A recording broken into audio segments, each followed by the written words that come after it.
Hey folks, Colin here from Sumthins Recording, and today I'm going to show you how to mix a live stereo recording of a band.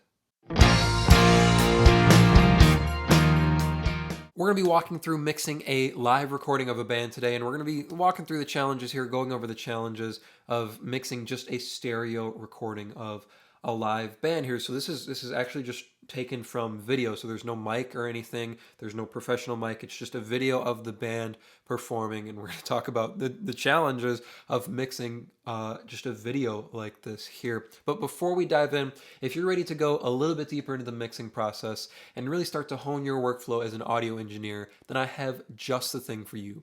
It is my 7-step mixing checklist, and it's just a simple PDF that will walk you through the entire mixing process step by step to help you get professional and radio ready mixes without any more of the hassle, without any more of the guesswork. It is a completely free guide, and you can download it below using the link in the video description. Now let's jump in here and take a look at this track. Let me start, of course, by playing you the finished product here, and you can hear what our finished mix for this this video recording sounds like, and then I'll take off all the processing as well, and you can hear where we started.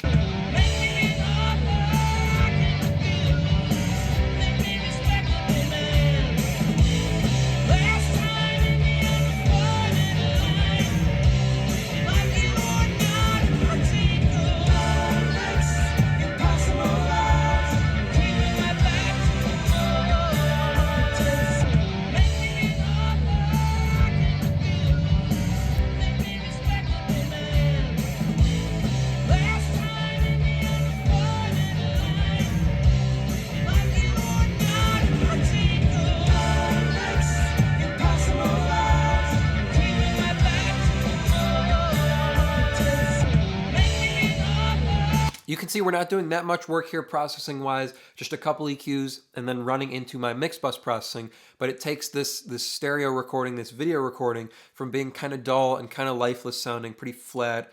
It was pretty dark to begin with as well. It gives it some life, gives it some brightness, some energy in the mid-range, so it feels like the live band's really going after. You can kind of envision being at the concert. It's not so dark and so muddy sounding overall here. So I'm going to take off all the EQs here, and we're going to start right at the top of the mix bus. So the first thing I'm putting in here is the console shaper, and just a little caveat here. One of the keys to getting a good stereo recording or a good video recording of a band and getting it to sound good in a mix is to have a good audio engineer running the console at the live settings. So to have a good live sound guy is going to get you so much farther than just, throwing up some mics and throwing up your video and expecting or hoping for the best. You're going to have a much harder time getting it to sound good afterwards if you don't have a good live sound engineer on site working on the band. So that's our starting point here. Now, the first thing I'm doing here at the top of my mix bus is, of course, the console shaper. So let me show you without that, and I'll kick it in. You can hear what this is giving us. It's going to be subtle, but it's helping us out quite a bit.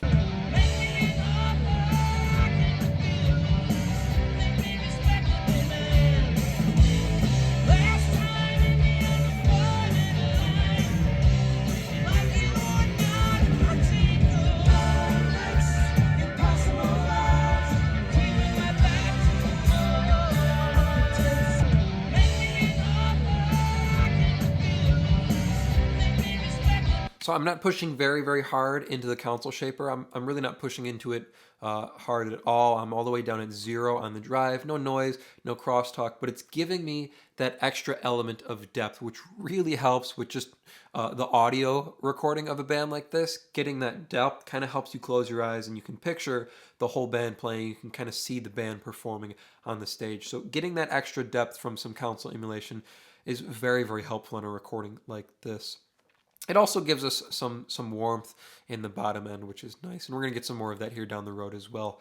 Next thing I'm using is the my bus compressor, which is the Britcomp, an SSL style bus compressor. I'm not doing a lot with this, maybe 2 dB reduction here on the entire track, but this is giving us an element of glue and a little bit of compression on the entire track because I'm not compressing anywhere else. We get some compression from the tape machine, of course, but I'm not using any other compression here. So this is our main element of getting our track evened out. But you can see it stays pretty even throughout the recording. That's, again, contributed to a great live sound engineer. So take a listen without this, and then I'll kick it in.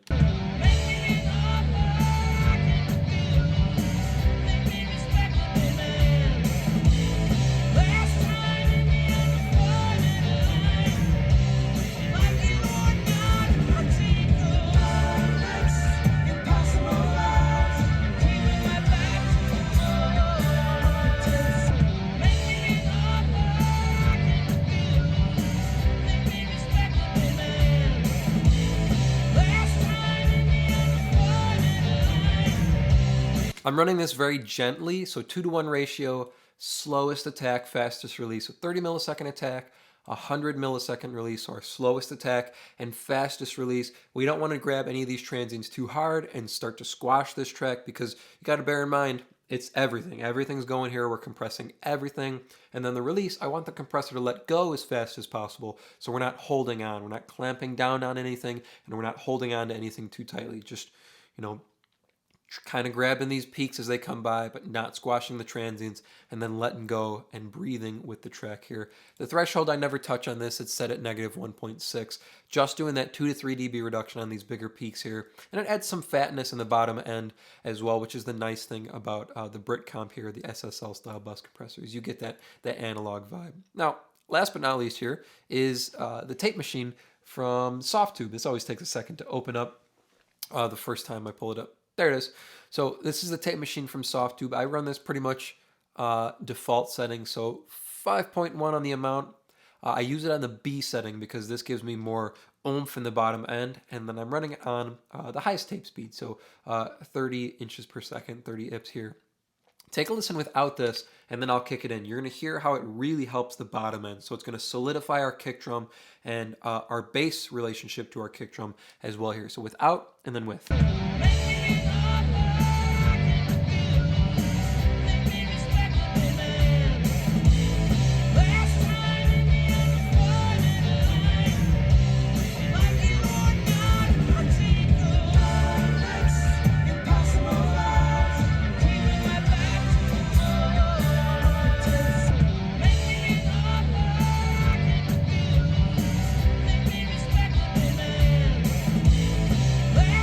Okay, now it may seem like too much at the moment, and it is a little bit too much at the moment, but I'd rather have this extra bottom end and all of this analog warmth and then trim that out with our EQ than not have that and try and just bring up this kind of flat digital sounding low end from a video recording inside a digital DAW. So it's very helpful there to have all that analog warmth and that depth from the get-go, so we can either pull it back or emphasize any of it if we need to.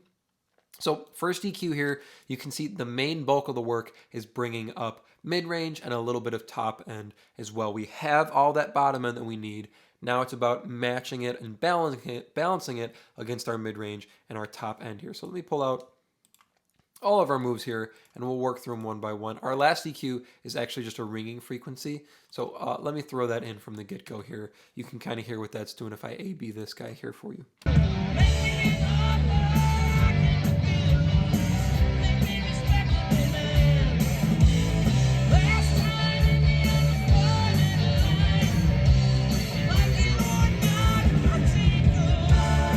Just a little bit of ringing or harshness up on the top end, not making too much of an impact there with that guy. Just pulling it out about 6 dB at 4.46K, so almost 4.5K.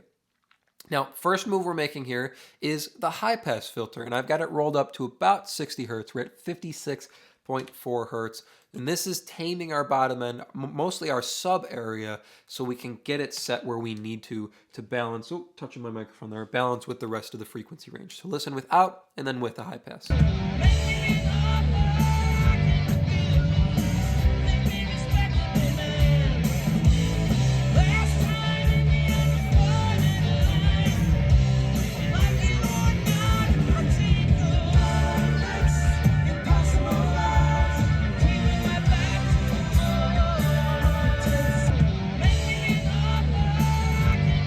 Not a huge discrepancy, but it tightens up our bottom end and helps us focus in on the fundamental where our kick drum and bass are sitting. Now I've pulling a little bit out in kind of the low mid area here. It was feeling a bit heavy towards the bottom end and up towards our low mid area. So we're at 159 here, only a half dB, so this is going to be very subtle.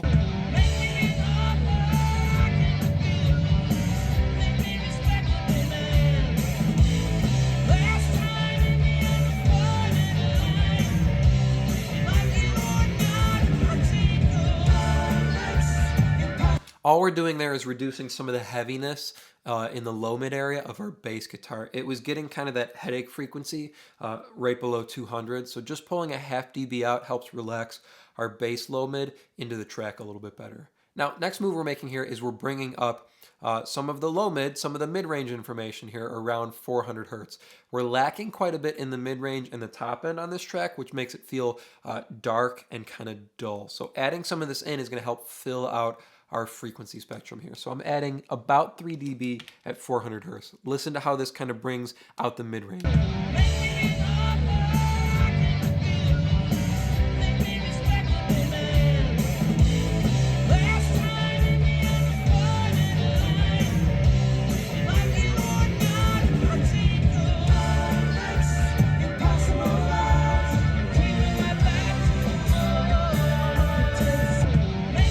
This boost here really helps to bring out our vocal a lot more, because if we have all this scooped in the mid-range, we're going to lose a lot of emphasis on our vocal, and it's kind of going to sit back farther. So this helps bring our vocal to the forefront.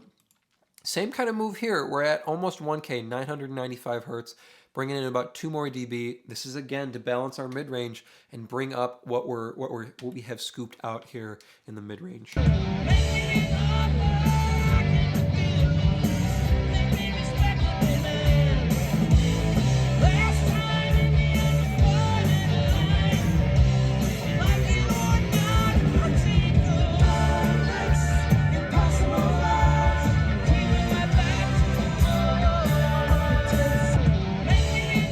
So not only are these two boosts here in the mid-range helping fill out the track and reduce that scoop sound, they are bringing our vocal forward, which is very, very important in a live recording like this. You want to be able to hear the vocals. You don't want them to get lost and be struggling to find them. So now we're up into the high mids here, almost 3K, 2.84K. I'm adding about 4 dB here, and I want you to listen to what this does for our track.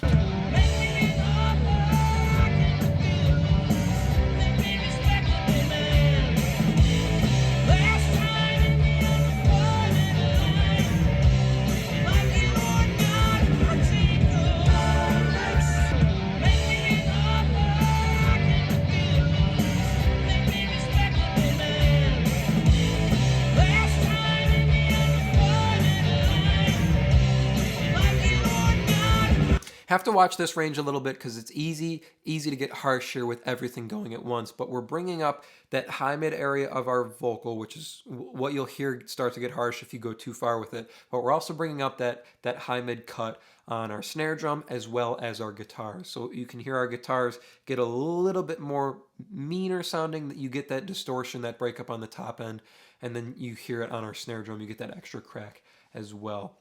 Last boost we got going on here is up at 7K. So this is where we're going to add that top end brightness to the track. Only about 3 dB here, 2.88 dB at 7K.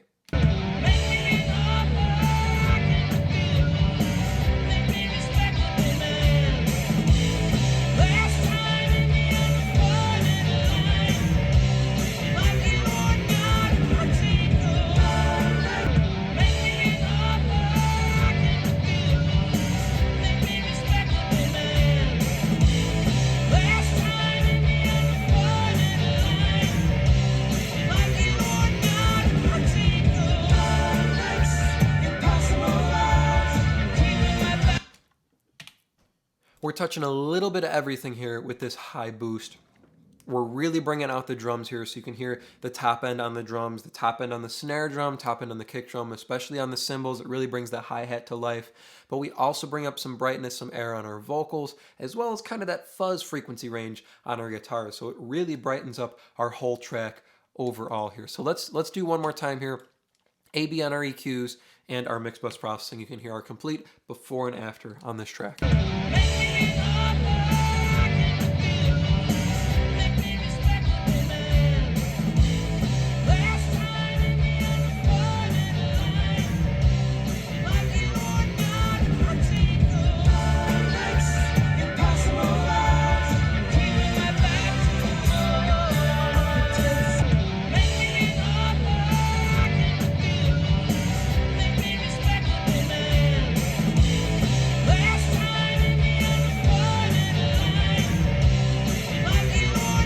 So you can see if you have a good live sound engineer at the source, you can capture a good enough recording that it doesn't take you much work to get it sitting right. A little bit of EQ to bring out the mid-range and to bring out some brightness up on the top end, and then running it through the mix bus processing to get that depth and to get that warmth in the bottom end.